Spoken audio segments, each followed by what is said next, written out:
Le Cruiser, c'est donc un produit de chez Syngenta, qui est un enrobage de semences de maïs avec du thiaméthoxam, qui est un petit cousin du gaucho et du régent pour parler simplement.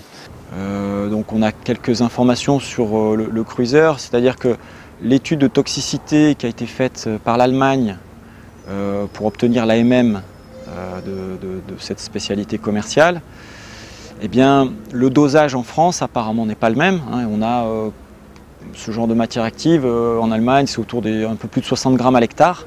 Et là, apparemment, on se retrouve sur la spécialité commercialisée en France à peu près 80 grammes à l'hectare. Donc ça fait une grosse différence pour ce genre de molécules. Et quand on sait aujourd'hui que quelques milliardièmes de grammes suffisent à tuer les abeilles, on est en droit de s'interroger et de demander beaucoup plus de précautions et de revenir en arrière s'il y a besoin, quoi. Voilà. La situation de l'apiculture française aujourd'hui est difficile et compliquée pour des raisons donc variées. On a évoqué la biodiversité, on a évoqué les pratiques apicoles, on a évoqué des pressions de certains parasites, de certaines maladies. Donc évidemment, chaque fois qu'arrive un nouvel insecticide, les apiculteurs donc, se disent ben voilà, on a peut-être trouvé le responsable de tous nos maux. Là actuellement, il y a beaucoup de bruit sur un nouvel insecticide qui vient d'être autorisé. Le produit n'a pas encore été appliqué. Attendons que le produit soit appliqué. Et le produit a été évalué, réévalué par les autorités chargées de l'évaluation en France. Mais ce produit est également autorisé dans de très nombreux pays au monde depuis plusieurs années et il n'y a pas de problème. Mais non, monsieur Bocquet, il n'y a pas de problème. Mais comment se fait-il donc que l'Allemagne, le 15 mai 2008, ait suspendu l'autorisation du Cruiser en raison de pertes catastrophiques de colonies d'abeilles dans certaines régions du pays? Notons bien que selon monsieur Bocquet, le porte-parole de Monsanto, de Bayer, de BASF, de Dupont, de Syngenta, etc., notons bien que le Cruiser a été évalué et réévalué par les autorités d'évaluation. Alors, donc moi je suis Jean-Paul Faucon, je suis responsable de l'unité de recherche sur les maladies des abeilles à l'AFSA de Sophia Antipolis. Voilà, donc on travaille toute l'année sur les abeilles, leurs maladies, les contaminations qu'elles subissent. On fait des recherches sur les maladies, sur les toxiques. C'est moi qui dirige les recherches, tout au moins qui donne les grandes impulsions, qui décide des axes de recherche.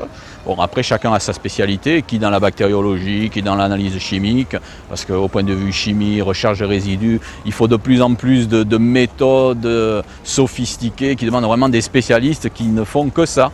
Mais ils ont besoin d'une personne qui regroupe la connaissance abeille en général, mais ça s'inscrit dans les grandes thématiques de l'AFSA qui sont d'une part la qualité des aliments et la sécurité des consommateurs. Donc, non, enfin, la qualité des aliments, sécurité du consommateur, c'est la même chose, excusez-moi, mais ensuite sécurité pour l'abeille et pour les animaux. C'est-à-dire qu'il faut que l'abeille vive parfaitement et qu'elle produise des produits sains et de qualité. Voilà. Donc on travaille sur ces deux axes. Évidemment, les axes actuels les plus importants, c'est la recherche des toxiques et des pesticides. Il y a toute une polémique, toute une discussion qui se fait au niveau national, au niveau même international, sur le rôle des pesticides, sur le devenir des abeilles. Donc évidemment, on est en première ligne, puisque c'est nous qui devons répondre. Est-ce que l'abeille souffre ou non? Est-ce qu'il y a des problèmes, ainsi de suite. Et l'État, les politiques attendent nos réponses. Monsieur Faucon est tellement perturbé d'être en première ligne qu'il en oublie totalement quelles sont les finalités de l'AFSA, l'Agence française de sécurité sanitaire des aliments. Et on le conçoit aisément. Si les objectifs de l'AFSA étaient réellement la sécurité alimentaire et la protection du consommateur, cela se saurait depuis bien longtemps. Écoutons maintenant monsieur Faucon nous exposer une des méthodologies de travail de l'AFSA. On met 14 ruchers dispersés dans toute la France et on ramasse tous les mois le pollen. Et on analyse le pollen, analyse au niveau toxicologique. Dans certains cas, il n'y a rien, dans certains cas, on trouve des traces de machins, de bidules, enfin, de différents trucs. De la science pure et dure. Nous l'avons bien compris, les laboratoires de l'AFSA recherchent des machins, des bidules et des trucs. Bien sûr, non mais il faut aussi s'enlever de l'idée que quand même que les autorisations de mise sur le marché, c'est donné comme ça à la va-vite. Non. Peut-être, il y a quelques années, on était moins strict que maintenant. Toute société évolue, c'est certain, petit à petit, on améliore les choses et tout, et on se rend compte qu'il faut prendre en compte non pas seulement la mortalité aiguë, ou l'action aiguë aussi bien sur l'abeille que sur les individus, mais qu'il faut voir l'action à long terme.